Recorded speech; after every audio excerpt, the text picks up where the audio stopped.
ये बात 10 फरवरी 2026 की सुबह लगभग 4 बजे के आसपास की है दोस्तों। मथुरा के महावन का रहने वाला एक शख्स जिसका नाम मनीष है, वो अपने घर में बैठा हुआ होता है और कुछ सोच रहा होता है और बड़ा गंभीर होता है। उसकी वजह ये होती है कि उसके सामने उसकी बीवी और 3 बच्चों की लाशें पड़ी हुई होती हैं और वो उन्हीं को गौर से देख रहा होता है। इसके बाद दोस्तों वो क्या करता है, एक तार लेता है, अपने हाथों में लपेटता है और दोनों हाथों में तार लपेटने के बाद वो उसे सॉकेट में घुसेड़ देता है। इसके बाद मनीष को भी करंट लगने लगता है। वो उन तारों की दूरी इतनी रखता है कि वो तार कम ना पड़ जाए, अगर वो ज़मीन में गिर जाए तब भी उसे करंट आता रहना चाहिए। इसके बाद जैसे ही वो तार को अंदर सॉकेट में घुसेड़ता है तो उसे करंट आने लगता है। बगल में ही फ्रिज था, वो फ्रिज से टकरा जाता है, सट जाता है और उसी के सहारे नीचे बैठने लगता है और इसके बाद हो जाती है उसकी भी मौत। अब जैसे ही ये वाली बात गांव में पता चलती है तो गांव में एक सनसनी फैल जाती है कि आखिर ऐसा क्या हुआ कि एक ही परिवार के 5 लोगों की मौत हो चुकी है। अब जैसे ही ये वाली बात सामने आती है तो पुलिस भी वहाँ पे आती है। पूरे गांव में एक तरह से छावनी बन जाती है और पूरे उत्तर प्रदेश में ये खबर फैल जाती है कि एक ही परिवार के 5 लोगों की लाश एक कमरे में पाई है। इसके बाद जब ये वाली खबर सोशल मीडिया पे और न्यूज़ में फैल रही थी तो खुद उत्तर प्रदेश के मुख्यमंत्री मथुरा के डीएम साहब से कहते हैं कि इस मामले की अच्छी तरह से जांच पड़ताल की जाए और जो भी गुनहगार है उसे सामने लाया जाए। इसके बाद दोस्तों इस सारे मामले की जानकारी ली जाती है कि आखिर मनीष ने आत्महत्या क्यों की है और उसके परिवार के जो लोग मरे हुए पड़े थे उनको किसने मारा है। दोस्तों आज की कहानी इसी के ऊपर है कि एक ही परिवार में 5 लोगों की एक साथ मौत हुई तो हुई कैसे। दोस्तों कहानी शुरू करूंगा उससे पहले मैं बस आपसे यही कहना चाहूँगा कि अगर आप मेरे चैनल पे नए हैं तो चैनल को जल्दी से सब्सक्राइब कर दीजिएगा ताकि रोजाना रात को 8 बजे मैं आपके लिए एक सच्ची घटना की कहानी लेकर आ सकूँ। नमस्कार दोस्तों, मैं गौरव शर्मा और आप देख रहे हैं गौरव शर्मा सफ़र। दोस्तों आज की जो सच्ची घटना मैं आपको सुनाने जा रहा हूँ, ये सच्ची घटना शुरू होती है उत्तर प्रदेश के मथुरा जिले से और मथुरा जिले के अंतर्गत एक तहसील लगती है जिसका नाम है महावन और महावन तहसील के अंतर्गत एक गांव आता है जिसका नाम है खप्परपुर। खप्परपुर गांव में 3 भाई रहा करते हैं जिनमें सबसे बड़े भाई का नाम है सुधीर कुमार। सुधीर कुमार की एक आदत है, वो क्या करते हैं, जब सुबह ही सुबह अपने घर से निकलते थे तो अपने छोटे भाई के घर पे जाते थे और वहाँ पे जो उनका बेटा है 2.5 साल का, उसका नाम है प्रतीक को खिलाया करते थे। अब दोस्तों होता क्या है, 10 फरवरी 2026 की सुबह वो अपने घर से जब निकलते हैं, तकरीबन 9 बजे के आसपास का समय होता है, तो अपने छोटे भाई के दरवाजे पे जाते हैं और वहाँ पे जाके उनके बेटे प्रतीक को आवाज़ लगाते हैं ताकि वो उसे खिला सके। लेकिन प्रतीक घर से बाहर नहीं आता और जब प्रतीक घर से बाहर नहीं आता तो वो कई बार आवाज़ लगाते हैं लेकिन प्रतीक आ ही नहीं रहा है। वो दरवाज़ा खटखटाते हैं लेकिन कोई भी दरवाज़ा नहीं खोलता। वो बहुत देर तक दरवाज़ा खटखटाते हैं और बहुत समय हो जाता है आवाज़ लगाते लगाते। इतनी ही देर में उनका बेटा आ जाता है ऋषभ आता है और वो पूछता है अपने पापा से कि भाई क्या बात है, आप दरवाज़ा क्यों खटखटा रहे हो। तो सुधीर कुमार जो है अपने बेटे ऋषभ से कहते हैं कि बेटा बहुत देर हो गई, मैं दरवाज़ा खटखटा रहा हूँ, आवाज़ लगा रहा हूँ लेकिन कोई दरवाज़ा खोल ही नहीं रहा है। अब उनके साथ में उनका बेटा ऋषभ भी दरवाज़ा खटखटाने लगता है, आवाज़ देने लगता है लेकिन कोई भी दरवाज़ा नहीं खोल रहा। बहुत देर हो जाती है तो उनके जो अड़ोसी पड़ोसी हैं, जो आसपास में घर हैं, वो उनको देख रहे थे। अब वो लोग सुधीर कुमार जी के पास जाते हैं और उनसे पूछते हैं कि क्या बात है, आप इतनी देर से दरवाज़ा क्यों खटखटा रहे हैं। वो बताते हैं कि मुझे लगभग आधा पौन घंटा हो गया दरवाज़ा खटखटाते आवाज़ लगाते लगाते लेकिन कोई दरवाज़ा खोल ही नहीं रहा है। तभी गांव वालों को थोड़ा संदेह होता है। वो कहते हैं कि क्या बात है कि दरवाज़ा खोल ही नहीं रहा है कोई और ना ही कोई अंदर से आवाज़ आ रही है। दरअसल दोस्तों मैं आपको बताना चाहूँगा होता क्या है, गांव के लोग हैं वो जल्दी जाग जाते हैं और दरवाज़ा भी सभी खोल देते हैं। लेकिन आज 9:30 पौने 10 बजे का समय हो गया, ये लोग दरवाज़ा खटखटा रहे हैं, आवाज़ लगा रहे हैं लेकिन अंदर से कोई दरवाज़ा नहीं खुल रहा है। इसीलिए इन लोगों को क्या है, थोड़ा शक होता है कहीं ऐसा तो नहीं अंदर कुछ गड़बड़ हो गई हो, कोई गलत काम हो गया हो। इसीलिए ये लोग क्या करते हैं, अब अंदर जाने का रास्ता देखते हैं और अंदर जाने का रास्ता क्या है, जो बाउंड्री है उसे फलांग कर ही अंदर जाना होगा। इसीलिए ऋषभ और उसके पिता सुधीर कुमार क्या करते हैं, नसैनी लगाते हैं, बाउंड्री फलांग के घर के अंदर जाते हैं। घर 2 कमरे का है, 2 कमरे हैं, लेटरिन बाथरूम है, किचन है, सब कुछ है। अब इसके बाद ये घर के अंदर एंट्री मारते हैं और जो घर के अंदर खिड़कियां हैं उसमें से एक कमरे के अंदर झांकते हैं। और जब ये लोग एक कमरे के अंदर झांकते हैं तो जो उनकी भतीजी है जिसकी उम्र है 8 साल, नाम है प्रियांशी जो है चारपाई पे बेसुध पड़ी हुई है। वो ध्यान से देखते हैं और प्रियांशी को आवाज़ लगाते हैं, लेकिन प्रियांशी उनकी बात का कोई जवाब नहीं दे रही है। ऐसा लग रहा है मानो कि वो सो रही है कि बेहोश है, पता ही नहीं चल रहा था। इसके बाद जब वो और दूसरी तरफ नज़र घुमाते हैं तो पता चलता है कि उनके भाई की पत्नी सीमा वो बेड पे पड़ी हुई है और उसके सर से खून बह रहा है। दरअसल वो बेड के बगल में पड़ी हुई थी, आधी बेड पे आधी बेड की बगल में। अब जैसे ही वो अपने भाई की पत्नी सीमा को देखते हैं तो उनके पैरों के नीचे से ज़मीन खिसक जाती है। वो तुरंत अपने बेटे से कहते हैं कि बेटा जल्दी जाओ, मेन दरवाजे को खोलो, जहाँ पे गांव के लोग खड़े हुए थे, और उनको बताओ कि अंदर क्या हुआ है। वो भागा भागा जाता है, मेन दरवाज़ा खोलता है और गाँव के लोगों को बताता है कि अंदर ऐसे ऐसे बात है। अब मेन दरवाज़ा खोल के अब अंदर जाते हैं, गाँव के लोग भी देखते हैं कि प्रियांशी और उसकी माँ बेसुध पड़े हुए हैं और माँ के सर से खून बह रहा है। इसके बाद गांव वाले फैसला करते हैं कि इस कमरे का दरवाज़ा तोड़ा जाए, दरवाज़ा तोड़ के अंदर जाया जाए और इन्हें जल्दी से हॉस्पिटल लेके जाया जाए। अब दोस्तों दरवाज़ा तोड़ा जाता है, गांव के लोग अंदर जाते हैं तो सामने ही प्रियांशी जो है चारपाई पे पड़ी हुई है और वो बेसुध है। अब इसके बाद जो इनका भाई है, जो इस घर का मालिक है, उसका नाम है मनीष, उम्र लगभग 35 साल के आसपास है। वो फ्रिज की बगल में बैठा हुआ था और उसके हाथों में तार बंधे हुए थे बिजली के, और बिजली के तार जो है सॉकेट में लगे हुए थे, और उसका एक हाथ तो पूरी तरह से जल गया था लेकिन एक हाथ थोड़ा ही जख्मी हुआ था, लेकिन वो भी मर चुका था। उसकी पत्नी बेड पे पड़ी हुई थी और उसकी एक बेटी है, 5 साल की उम्र है, 5 साल, और नाम है हनी। हनी भी चारपाई पे पड़ी हुई थी। उसका एक बेटा है प्रतीक, जिसकी उम्र लगभग 2.5 साल के आसपास है। वो भी जो चारपाई है वहाँ पे पड़ा हुआ था। एक घर के अंदर 5 लाशें थीं, जिसमें पहले थे मनीष, जिनकी उम्र है 35 साल के आसपास, दूसरी उनकी पत्नी सीमा, उसकी उम्र है 32 साल के आसपास, तीसरी उनकी सबसे बड़ी बेटी प्रियांशी, जिसकी उम्र है 8 साल के आसपास, चौथी उनकी दूसरे नंबर की बेटी जिसका नाम है हनी, उसकी उम्र है 5 साल के आसपास, और 5वां उनका बेटा प्रतीक, जिसकी उम्र है 2.5 साल के आसपास। अब जैसे ही ये वाली बात सामने आती है तो गांव में से तुरंत ही कोई आदमी पुलिस को फ़ोन कर देता है 112 नंबर पे। अब 112 नंबर पे जैसे ही फ़ोन किया जाता है तो नज़दीकी थाने की पुलिस तुरंत मौके पर पहुंचती है और वो लोग जाके देखते हैं कि एक कमरे के अंदर 5 लोग पड़े हुए हैं। उन्हें देखकर ऐसा लग रहा था कि मानो इन लोगों ने आत्महत्या की है, लेकिन इन लोगों ने आत्महत्या की तो की क्यों? वो तुरंत ही क्या करते हैं, जो अपने आला अधिकारी होते हैं उनको फ़ोन कर देते हैं। DM, SDM, commissioner, additional commissioner, सब लोग गांव में आ जाते हैं। एक तरह से मानो कि गांव में छावनी बन चुकी है कि आखिर एक ही परिवार के 5 लोग आत्महत्या क्यों कर सकते हैं, क्या परेशानी थी।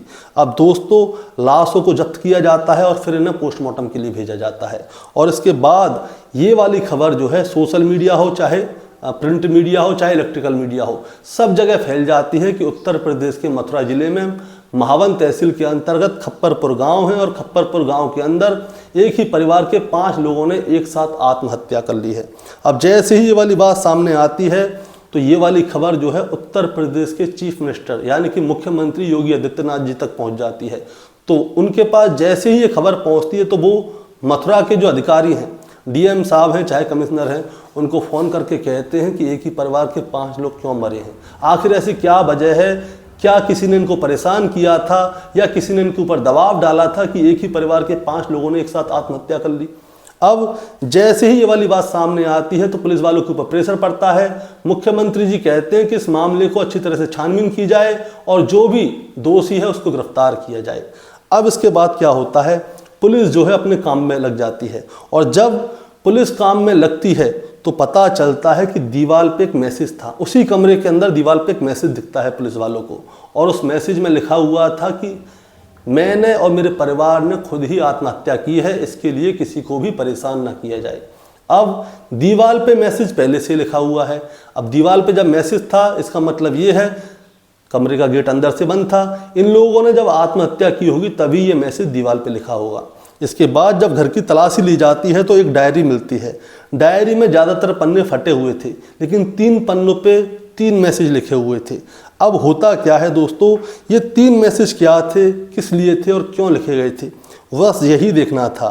उस डायरी में पहले पन्ने पर मनीष ने लिखा था कि मैंने सतीश बिरामपुर वालों को एक प्लॉट बेचा है। प्लॉट की कीमत 19 लाख रुपए है, जिसमें से लगभग 12.5 लाख रुपए मेरे पास आ गए हैं। उनके ऊपर 7 लाख रुपए बकाया है।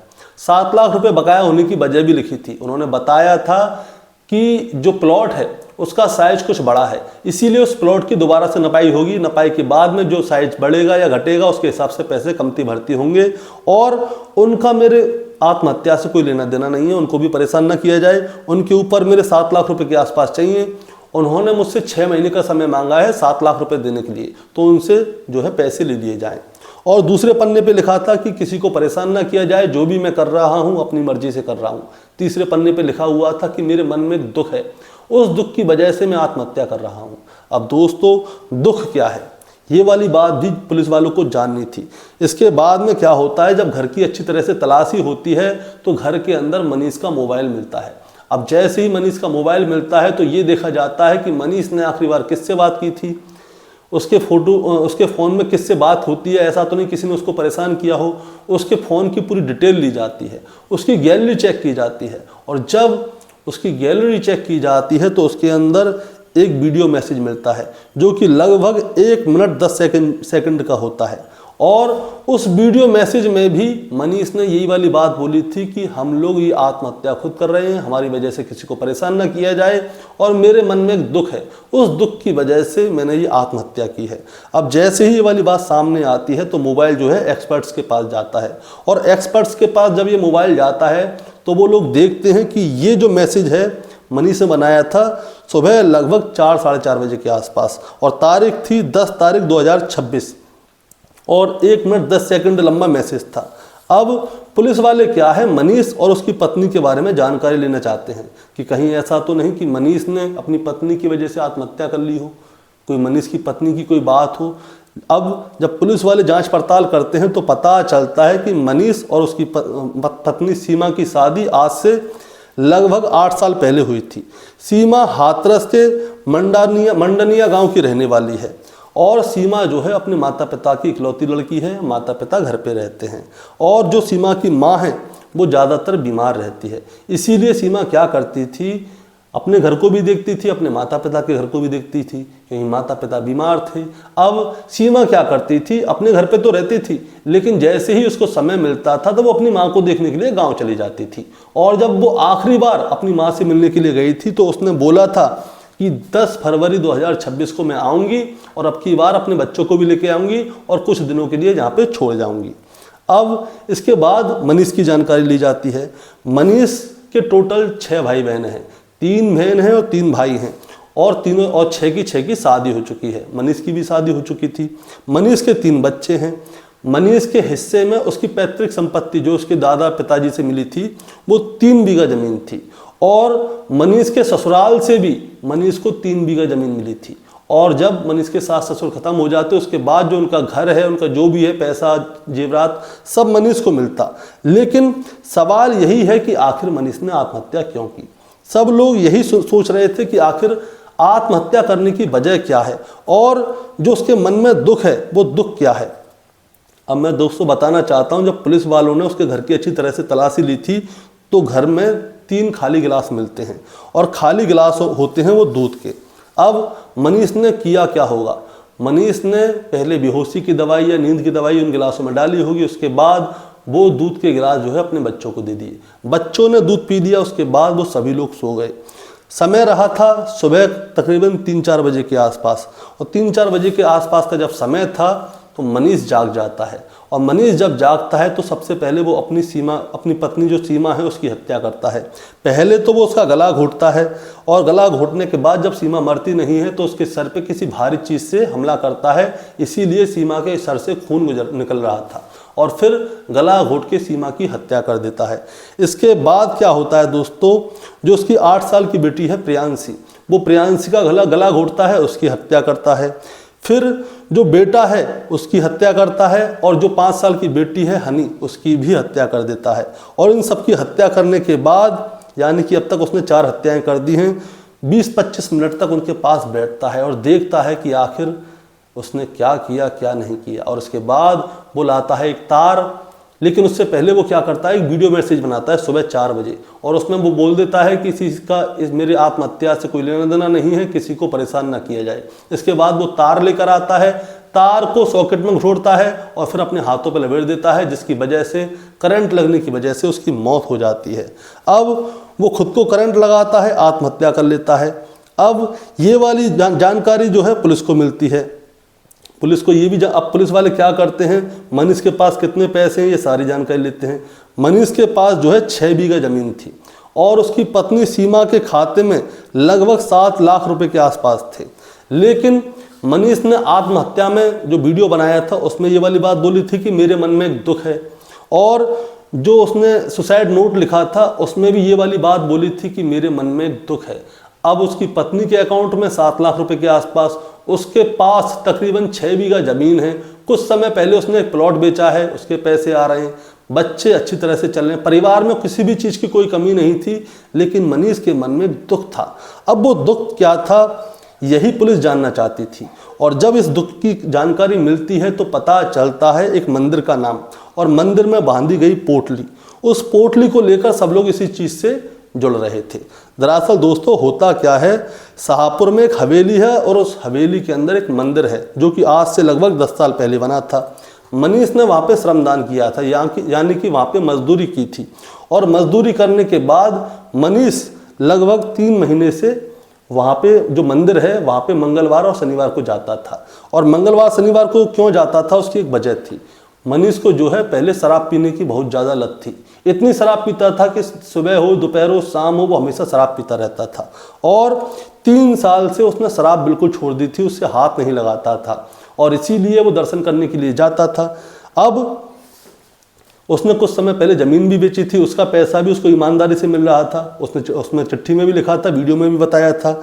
अब उसके मन में दुख क्या है, दुख क्या है, बस यही जानना चाह रहे थे। तो गांव के लोग जो है इसे तंत्र मंत्र से जोड़ के देखना चाह रहे थे कि कहीं ऐसा तो नहीं मनीष ने कोई तंत्र मंत्र किया हो, क्योंकि उस गांव में जो मंदिर है उस मंदिर में लोग क्या है सफ़ेद पीली लाल पोटली बांधते हैं, और उन पोटलियों में लोग अपने मन की बात बोलते हैं, और बहुत से लोग पोटलियों के ज़रिए तंत्र मंत्र की भी करते हैं। अब सभी लोग ये सोच रहे हैं कि कहीं ऐसा तो नहीं इस मंदिर की वजह से या किसी पोटली की वजह से या तंत्र मंत्र की वजह से मनीष ने आत्महत्या की हो, अपने परिवार वालों की हत्या की हो। अभी तक कोई जानकारी अच्छी तरह से मिल नहीं पाई है, और पुलिस बस यही जानना चाहती है कि मनीष के मन में क्या दुख था जिसकी वजह से उसने आत्महत्या की और अपने परिवार वालों की हत्या की।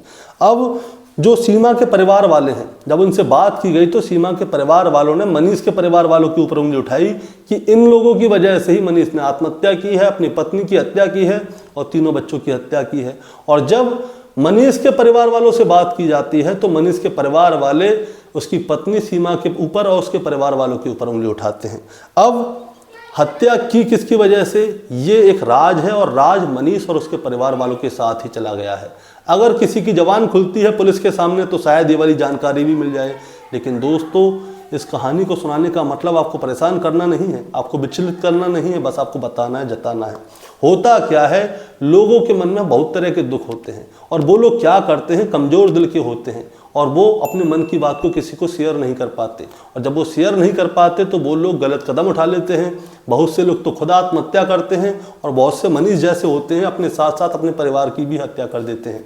इसीलिए कहा जाता है कि दोस्त बनाने चाहिए, और दोस्त जो लोग बनाते हैं वो अपने मन की बात दोस्तों से जाके शेयर करते हैं, और जब वो लोग अपने मन की बात दोस्तों से शेयर करते हैं तो जो दोस्त हैं उनको जो मन का दुख है उससे दूरी बनाने की बहुत सारी वो आइडिया बता देते हैं, ताकि उसके मन में कोई दुख ना रहे और वो जो अंदर से दुखी है वो खुश रहे।